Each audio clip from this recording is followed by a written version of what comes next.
This first progression is the most basic of all the progressions. It can be practiced from the very advanced learn to swim athlete to the senior elite. Here we see an athlete practicing good trunk rotation in an arms folded position while maintaining a nice clean head position with the water running halfway between their eyebrows and their hairline. It can be done in a torpedo position or an arms folded position or even an arms by the side position. However, the athlete, using their lower abdominal muscles and their lower back muscles, will maintain reduced resistance through the water with application of only leg force and will allow total trunk rotation with a still head position. The thumb is forward, the little finger is back.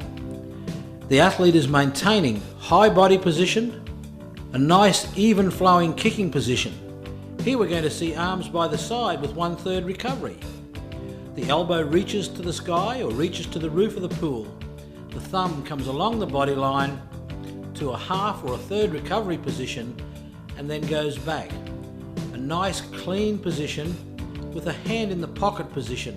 Each side of the swimmer is symmetrical. There is no difference between one side or the other side.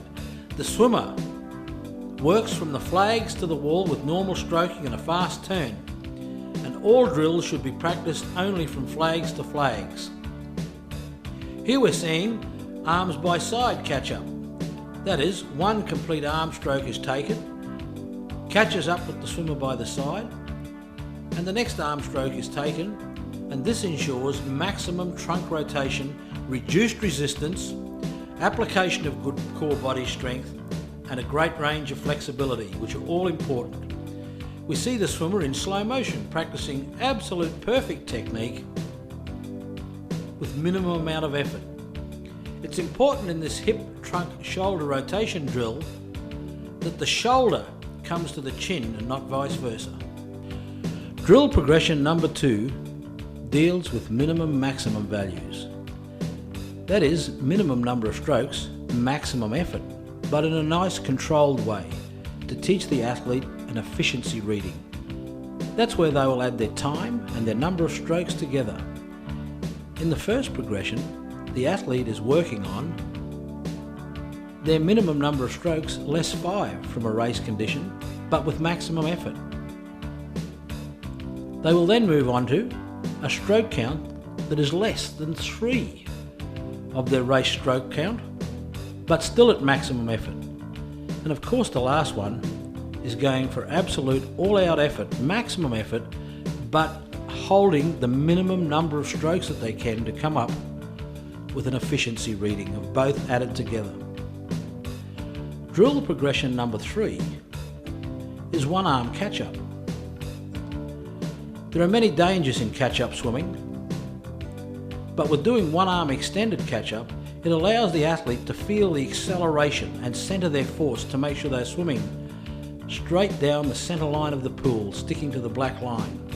Nice steady recovery, controlled hip and trunk rotation. You can see the hip coming up nice and high, a hand in the pocket position with a high elbow on the non-stroking arm.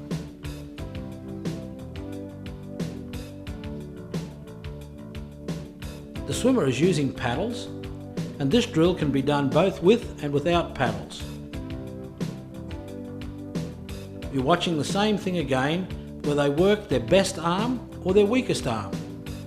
Of course, an athlete must maintain the same strength and power in both arms, or a limp in the stroke will develop. This athlete is working both arms. This drill is being done hand by the side. It can also be done with the hand extended. The athlete should feel the acceleration their body has when it moves through the water after the application of force immediately after entry of the hand. With training aids, there are many varied types of training aids that you may use. There are several types of paddles, and whilst one type of paddle will suit one athlete, it may not suit another. So your training equipment must be chosen very wisely and practiced until you find the equipment that best suits you. In drill progression number 4, which is the longest progression, we're going to start with side lateral kick. Looking at this athlete, there's a straight line from the hand by the side through both shoulders to the leading hand out in front. The breath is taken on need. Here we have side lateral kick and skull. A high wrist position, the socket of the elbow pointing at the ground, the head position centered, and absolutely no lateral movement and a continuous kick. Here we have mid-point skull, fingers pointing at the bottom, high elbow, socket pointing at the bottom, hand by the side, and a nice straight line through the shoulders and elbows.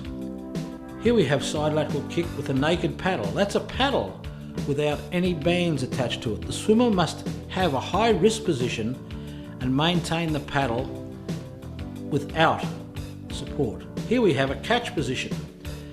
We have nice sculling out in front, and the athlete will take a catch, breathe, and every time they take that catch, there should be a lift in body position and acceleration through the water. You can see that here with this athlete. Nice sculling position, catch, catch, and stroke. They must get nice acceleration with each application of force of the limb. Here we have the swimmer doing 8 kicks in a nice side lateral position with skull and taking a stroke and a breath after each kick, each set of 8 kicks.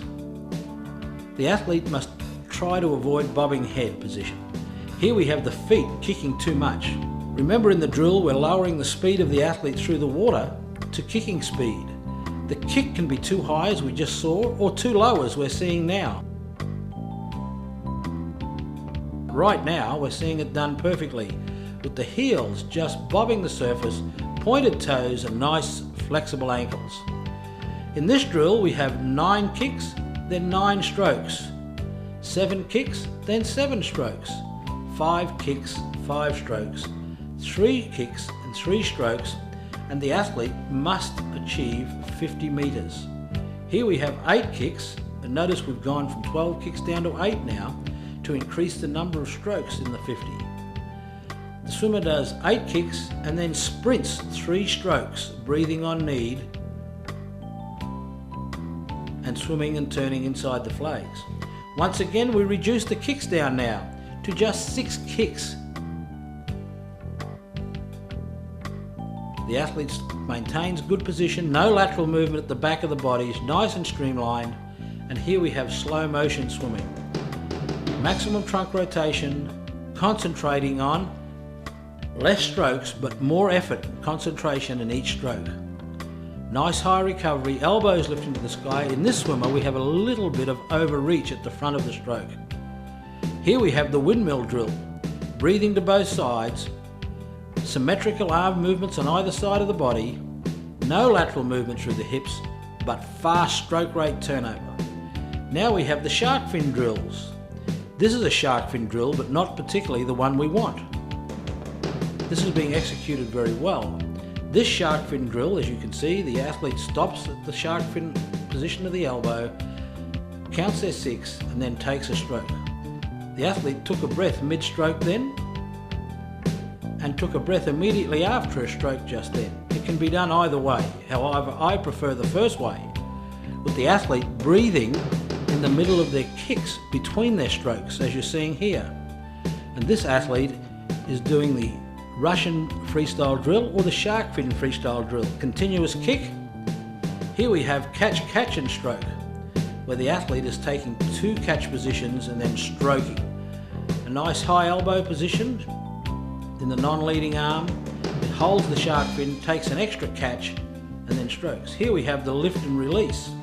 Elbow up, stop, back down. Elbow up, stop, and stroke. Noticing the acceleration when the athlete applies that force. Here we have a minimum maximum drill to finish off the drill.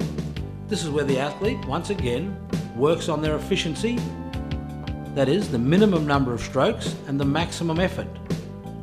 A nice tight turn, good streamlining, and to top speed within the first 2 strokes off the wall. A good sprint athlete, of course, will limit the number of breaths that they have during a minimum maximum drill, and that will also become one of the variables in the drill.